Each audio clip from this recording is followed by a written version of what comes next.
One thing I also want to talk about is we heard earlier a little bit about some of the symptoms that are associated with PAD.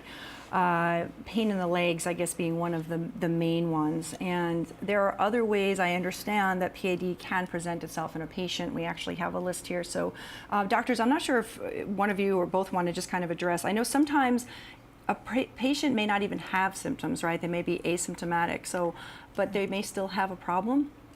So I think early on, when the disease first starts to take effect, patients don't have many symptoms. You can have plaque buildup, but until you really narrow the artery enough to make your a symptom, patients live with this and don't know about it, so it can be silent.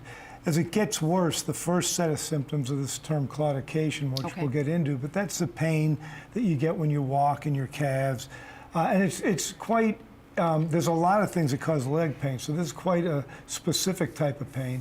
But when things get really bad and you actually break down tissue and get ulcers, that's when you get near amputation.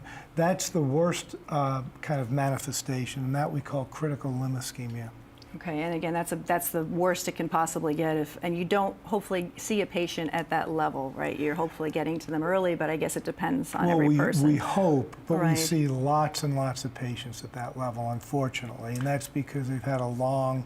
This is something that starts when you're very, very young. This isn't something that develops when you're 50 or 60. These mild manifestations develop, and if you're not when you're young, and if you don't get the right treatment and the right modifications to your lifestyle, unfortunately, we do see a lot of these patients. Right, and there are many people that start out asymptomatic and then get to the point where they've developed symptoms.